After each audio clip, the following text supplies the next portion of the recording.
Um, I'm so happy to be following two excellent speakers who spoke so eloquently on the fight that we have to continue on to be visible and to fight for the lives that we deserve.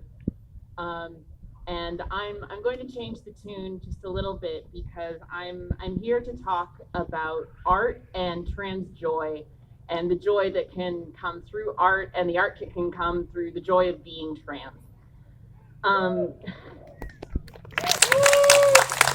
so my name is Mackenzie. I picked that name because it is very playful. It's a name that some people call me Max, some people call me Mac, some people call me Kenzie. And that playfulness ties into my gender fluidity. I am non-binary, I am gender fluid, I am trans-masc, as I'm sure many of you are familiar. How I introduce myself kind of depends on the group that I'm talking to, but you guys seem cool. Um, so I am an artist, I am a writer, and even before I fully understood the extent of who and what I am, as is a constant point of discovery, I wouldn't even say I have finished that process.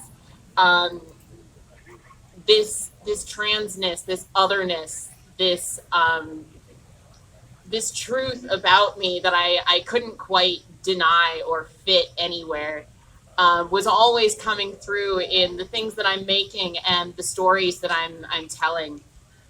Um, Specifically, I'm here to talk about an art project that we just finished the pilot run for, which is a reclamation of the transphobic joke, where it's called Attack Helicopter: Portraits of Non-Binary Joy.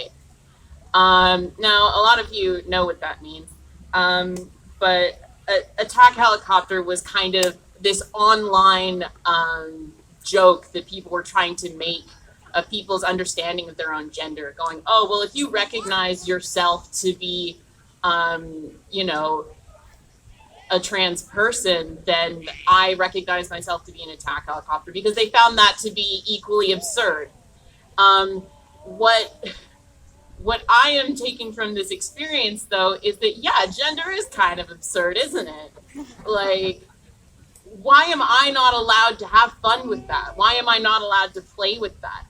What is, to me, like why can't I choose non-gendered concepts to express myself? And that's a lot of where this project came from, where as a non-binary person, all I'm telling you is that I am not binary, right? Like, I'm not a man, I'm not a woman, but that doesn't tell you anything about what I am. And through this project, I wanted to be playful, and I wanted to be joyous with the potential of what being me could be. So I connected with a number of non-binary people in the community. This is the first run of it. I'm planning on continuing. And we spent several hours together where I'm like, what makes you feel cool? When you look in the mirror and you're like, oh, being me is awesome, actually. I love this. What is happening? What does that feel like? And then we translated that to an image, and I would then film it, and it would play on a loop. And I chose the medium of video portraits. A lot of you are going to be saying, what's a video portrait? And the reason you don't know is because I made it up. It's not an official art form. But what I wanted is the opposite of a black and white photograph commemorating something as historic and for the archive. I wanted something that is still alive, that is still in motion. These people who are telling me who they are, they're only telling me who they are right now. This is a part of themselves that is not set in stone. It is living, it is breathing, and it has an endless and massive potential for self-expression. And the thing that really stuck with me about this project was when I'm talking with these people, I'm not looking for them going, oh yeah, that sounds cool. What I'm looking for is when I go, hey, that kind of sounds like a gender outlaw, like a cowboy. They go, oh yeah, and they just light up. And seeing that joy was something I was hopeful for. I wasn't expecting how deeply it would heal me to see that. I didn't know how badly I needed this, even though I was the one making it. A lot of people ask me what inspired this project. You know, what did you see out in the world where you're like, yeah, I want to do that? And so much of this project came from the fact that I didn't see anything out in the world doing this. I saw narratives of trans people, mostly are stories of suffering. And those are important stories to tell because we endure so much. But when I came out to my grandmother, she was heartbroken because she thought I had condemned myself to a life of misery. And I couldn't really blame her because she hadn't seen anything out in the world that told her that the reason I'm doing this is because it makes me happy. And because there is a joy that I find in intentionally discovering myself over and over, truly, honestly, on my own terms, which makes every struggle worth it, and which makes every fight worth fighting, because this is a life that is not just worth living, but worth enjoying.